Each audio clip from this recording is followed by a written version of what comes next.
Well, well, well. Shopping for a car? Yep, Carvana made financing a car as smooth as can be. Oh, yeah? I got pre-qualified instantly and had real terms personalized just for me. Doesn't get much smoother than that. Well, I got to browse thousands of car options on Carvana, all within my budget. Doesn't get much smoother than that. It does. I actually wanted a car that seemed out of my range, but I was able to add a cosigner and found my dream car. It doesn't get much... Oh, it gets smoother. It's getting delivered tomorrow. Visit Carvana.com or download the app to get pre-qualified today. With Lucky Land Slots, you can get lucky just about anywhere. Dearly beloved, we are gathered here today to... Has anyone seen the bride and groom? Sorry, we're here. We were getting lucky in the limo and we lost track of time. No, Lucky Land Casino, with cash prizes that add up quicker than a guest registry. In that case, I pronounce you lucky. Play for free at LuckyLandSlots.com. Daily bonuses are waiting. No purchase necessary. Void where prohibited by law. 18+. Terms and conditions apply. See website for details. Educate, empower, enable, impact. Thank you for tuning in to That Will Never Work podcast, where we share inspiring information and personal experiences related to business and the entrepreneurial journey from those who are leaders in their respective field. Now, here's your host, author and business coach, Maurice. Thank you very much for coming on today. I have a wonderful guest today. He's going to speak to us on how to create a story. You know, I'm not a great salesperson, and I think that's one of the things as a entrepreneur or even you just go into an interview, you need to understand what your story is about and how to create something that's compelling and intriguing and things like that. You know, he is the founder of the sales and marketing strategy from firm Strategy Peak, sales and marketing advisor, and a 27 plus year veteran of sales and marketing industry. You know, and one of the things that I found interesting and listen to and doing my research is in order for us to stay relevant, we have to kind of mature, you know, and kind of understand what's our story, right? And so that's one of the things that as I listen to some of the interviews that you've done, that this gentleman has done, it made me realize, hey, I need to continue to get my story together. Right, put it together, So, but he does have the 7 essential stories charismatic leaders tell, and then we'll give you a simple framework to create and implement the strategic narrative. His book is on Goodreads, so that link will be in the description, of course. And I hope each and every one of you get something great today. And today, I introduce to you Kurian. Thank you very much, man, for coming on. Maurice, thanks for having me on your show. My very first out of Philadelphia. Nice. That's good. So one of the things that, as I stated, talking about getting this story together, right? How do you create your own 7 stories, let alone one, right? But how do you get 7 stories to move people in mountains?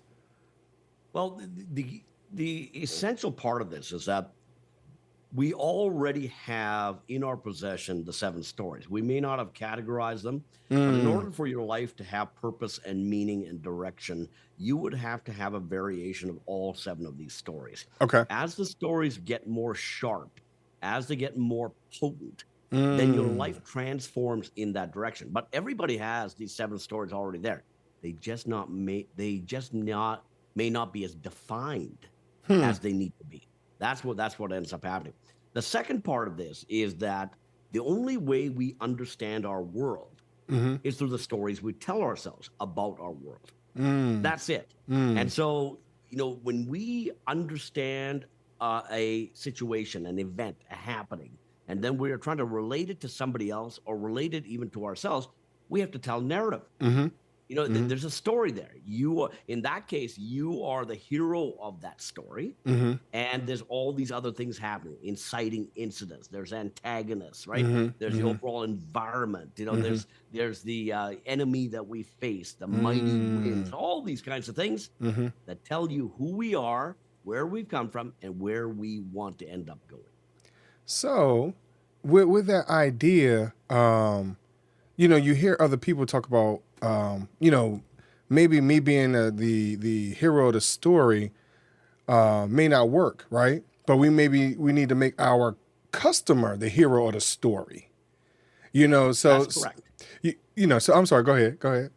No, that's correct. And so when we're trying to understand our world, right, we tell our stories with ourselves as the hero of the story. But when we are in a sales situation, then by definition, the hero of that story is your customer. Now, what does that make you? If your customer is the hero of that story, we can use, what's called the hero's journey. And the hero's journey is a classic telling of all the different things. Star Wars was built on the hero's journey, the monomyth. And, there's a whole bunch of little things that are very, very recognizable in fairy tales and in ancient myth, and that we see in movies on a regular basis. Now, if the customer is the hero of the journey, that makes you the wise wizard, the fairy godmother. And you are going to give that hero a amulet, a magic incantation, the magic sword, the lantern, to enable the promise of the story that they have bought in their minds. And what those magic amulets and incantations are, those are your products. And by definition, your products are tools to enable the promise in the story. So what if we struggle with our own story, right? How do we get someone to even tell their story? We struggle with our own. You know what? You will often find it's easier to tell somebody else's story than to tell your own, because you don't suffer from any kind of blind, any kind of blindness, right? You don't have any blind spots, but it's very objective. In the reality of what we are trying to describe when it comes to somebody else, another situation, another event, another person. And so it's much easier to do that at that point in time. It's more difficult to talk about yourself. But ultimately, if we're focusing this discussion, and the 7-story framework that we have applies to almost any situation where you're trying to persuade somebody to do something. So it can go right from mass movements right down to how you sell a hammer down at the Home Depot. Quite literally, that's true. Quite literally, that's true. So, all those kinds of things now, it's much easier to see it in somebody else's perspective than to see it in your own. So the reason why I ask, because, there are some people that may say, I'm not creative enough, to talk about someone else, especially if I can't speak about myself. That seems a little intimidating. So I'm just trying to, see what your thoughts are in reference to encouraging someone to flip the switch, if you will, because all of us don't feel as though we're great sales persons or great at marketing and things like that. So how do we flip that switch to become decent in that space? So I do a lot of startup coaching, a lot of startup marketing. And what I tell startup marketing sales coaching, right, for people just beginning. And what I tell them, that one of the easiest things to do is don't ask yourself, have somebody else ask for you. So get somebody to interview you. And if I had to turn this around and I would say, Maurice, why did you start this podcast? What was the purpose of that? And if you were then to be able to give me, I'll bet you could go for 10, 15 minutes. I'll bet you would be able to, right? And out of that 10, 15 minutes, I'm going to have the big idea, a set of key messages, all wrapped up in a creation narrative. So what was the inciting incident that actually propelled you to create this podcast? What was the reason for that? And what we find is that the reasons we often start something are not the same reasons we continue something. Right? And so you might rediscover that real purpose, that true purpose, in between the steps after you get started. That's a very interesting point, because if I had to talk about the podcast and why I started, it has changed over a period of time, even with me continuing on, because I was ready to give up, after the 30th episode. And then I started reading the stats that talk about how, most podcasts don't last that long. They don't get past season 1. I'm in season 4, and I encouraged myself to make 100 episodes last year. So that was a big feat for me, and that encouraged me to say, you know what, I can overcome anything. Yeah. And I don't know how many times I've seen this, and I've been coaching startups for well over 30 years now. And the reasons people start are usually the poorest reasons to continue. So they rediscover their purpose, their vision, their mission in between, right? Right. Because starting a business is probably one of the toughest things you will ever do. Right. And it's got to be more than about money. And if it's not more than about money, then it becomes very difficult to get yourself motivated to continue on in the process. I totally agree. I totally agree. So in talking about your business or your story, right?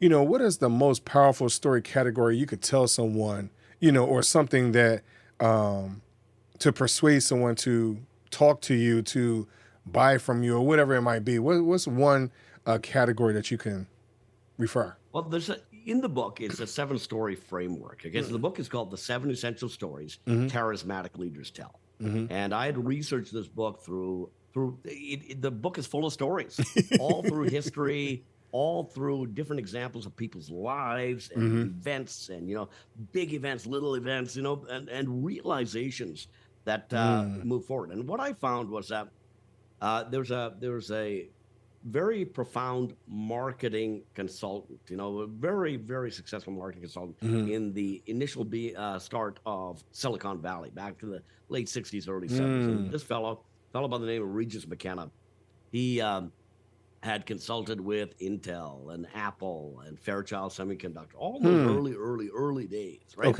Okay. And one of his lines was that great marketing takes its cues from great religion.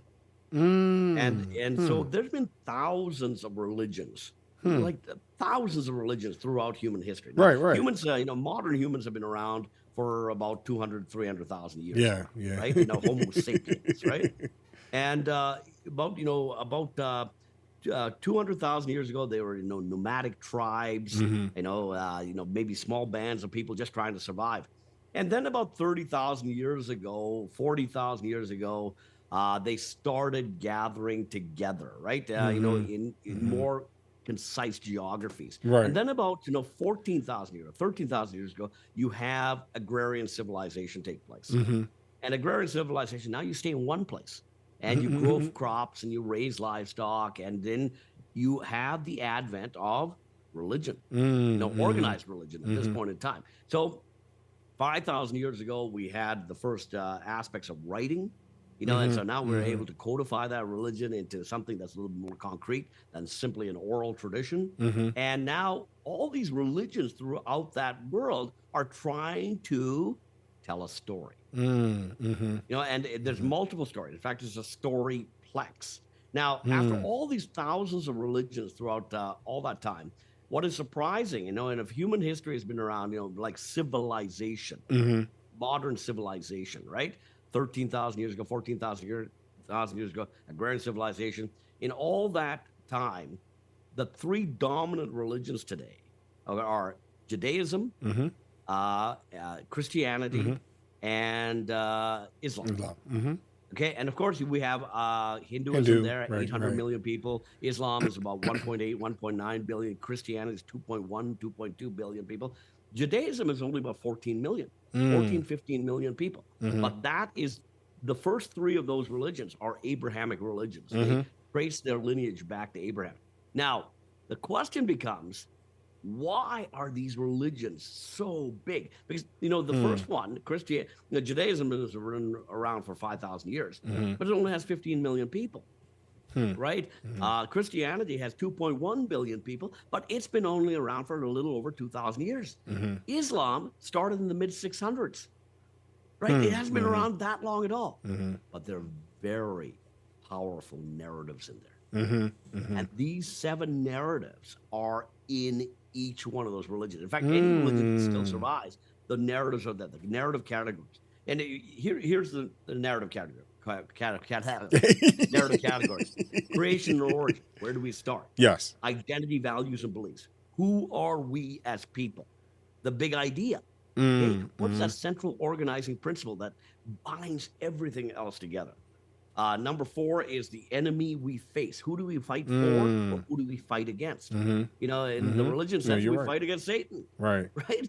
But we Right. can also fight against unbelievers as well. That's entirely possible. Ignorance.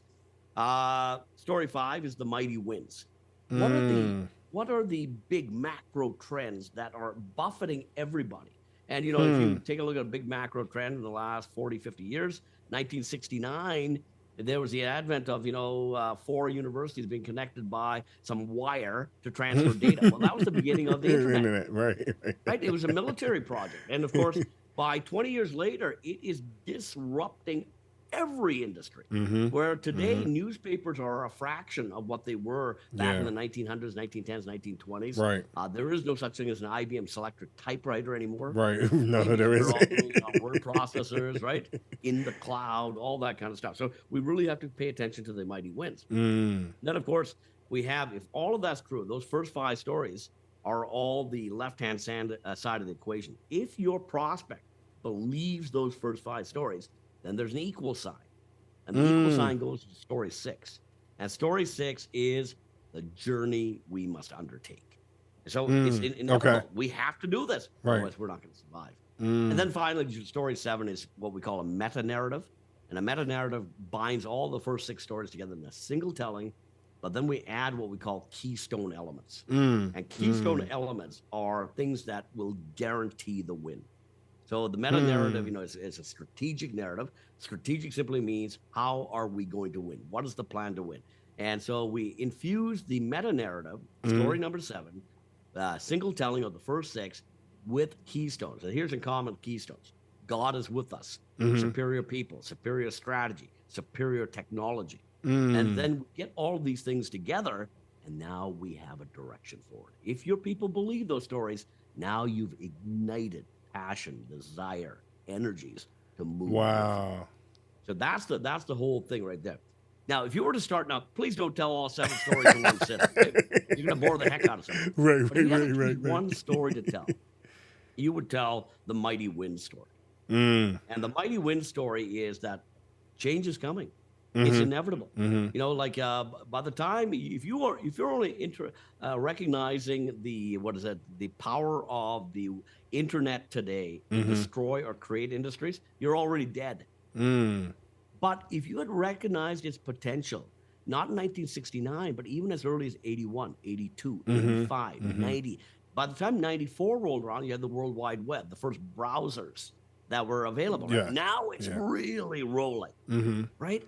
And so you have to recognize that these mighty winds, and they're the big macro trends, societal trends, technology, environmental, economic, political, legislative trends.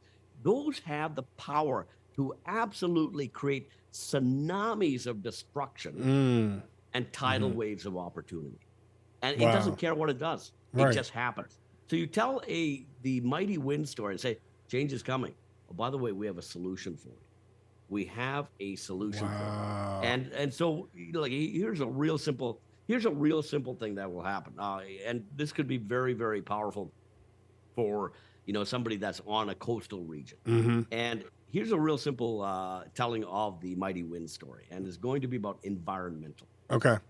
And what it is that El Nino and El Nina and global warming as a whole is completely disrupting the normal tidal patterns and hurricane patterns for East Coast residents along the Florida coastline. Okay, what this means is within 3 years, your ability to get insurance, flood insurance, hurricane insurance, may be severely impacted. So the next time that a hurricane comes by, next time there's a flood in your region, you might be wiped out. Now, if I told you that story, and if it's a believable story, my question to you is, do I have your attention? And the answer is yes, I have your attention. You do. Okay? By definition, I have your attention. Now we can go through the process of providing the solution for that. Well, you have a solution, right? Yeah, now it's a solution. So that's a very powerful story category to tell. Technology categories, for example. In 1960, the FDA in the U.S. approved the world's very first birth control pill in the United States. Right, this was the very first one, and it's come a long way since. But that technology, and that's a drug technology, right, had huge implications for the way people live their lifestyles and what they could take control of and not control of. And it put people in polarizing situations, whether it was moral, whether it was right, whether it was, empowering. And these are all stories that come out of the story. Right. There's an example of that, so Enovid 10, which was the world's very first birth control pill that was approved for sale in the United States, had profound moral and demographic and technology implications for how society would continue to form thereafter. So we have to be very cognizant of that story category, the fifth category, the mighty winds. I'm going to tell you, my mind is blown, man, because you made it sound so simple. Because sometimes we make things more complicated because we're overthinking, overanalyzing, and not just taking, hey, here is the problem. How are we going to create the solution? And a lot of times we have that. As you stated earlier in the interview, we already have it, but sometimes we're overanalyzing and overthinking everything. Or underanalyzing it. And you're just sort of accepting it without understanding what is driving the actions in front of you. Everything that you have in front of you right now is a result of something acting upon it. Okay, and it's usually something acting on it in those 6 categories. Right. And those 6 roads come together like this, and at that intersection point is where things happen. And any kind of travel on one road affects all of the other roads, right? So if you have an advance in technology, it by definition affects how demographics happen. Right. It just does, right? You have and on it goes. Everything affects everything. So I'm gonna. So before we go, I would like for you to share your social media, website, things like that, where people can look up your information, get your book, and things like that. But before I get to that point, because I ask everybody this question, I'm on that road mindset. I always ask everybody my would you rather question, right? Would you rather choose a fork in the road or 3 doors? So which one would you choose? That's my would you rather question. I'd rather choose the fork in the road. It's a simpler decision, much simpler decision, right? Because forks and roads. My philosophy is it doesn't matter, whatever happens, it's going to work out just fine, right? Because I will adapt to whatever the situation is. Cool. I appreciate that. That again, nice and simple and easy, right? It's funny because some people have been forking the road. I want to look down the road and cheat a little bit, take a little sneak peek, if you will. But when I first started asking the question, more people were looking for the doors because they wanted more options, more opportunities. Sure. But please share your social media, website, anything where everybody can get in touch with you. The easiest thing to do is to come to my website, strategypeak.com. So strategy as in mountainpeak.com. Yes. And strategypeak.com. And then on the right side, you can actually download an infographic of all 7 stories. And if you're ever reluctant to sell, your ideas and your opportunities to other people, if you don't feel confident in it, this 7-story framework, where people, it's not a salesy way to do it. It's actually a very powerful way that taps into the natural storytelling ability that everybody has. And everybody has the ability to tell a story. It can always be improved, but we all have the ability to tell a story because that's how we get along in the world, right? Right. So go to strategypeak.com, download that infographic. And if you want to go and check out the book, go to amazon.com. And it's called The 7 Essential Stories Charismatic Leaders Tell. Thank you very much. Of course, all the links will be in the description. Thank you very much for coming on. I appreciate it. Maurice, thanks for having me on your show. Sure. Thank you very much. And continue to listen to That Will Never Work podcast. Talk to you a little later. Thanks for listening. Find us on social media at Chisholm Group LLC and check back weekly for new episodes. Until next time, that will never work, or will it?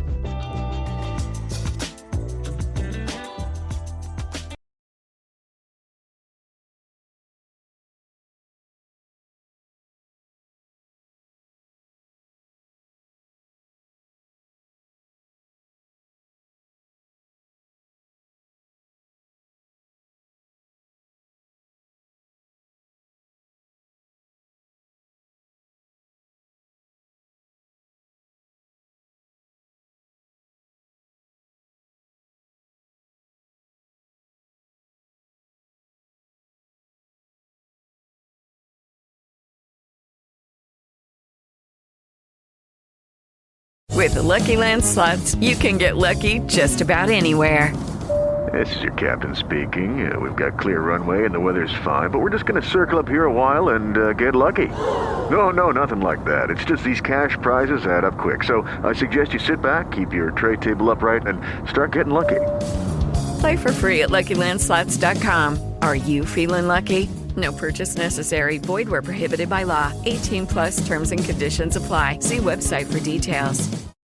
Every day, my employees get scam emails. I wanted to protect my business and clients, so I checked out CISA's Secure Our World. They've got 4 simple ways we can protect our businesses from online threats. Learn more at CISA.gov/Secure Our World.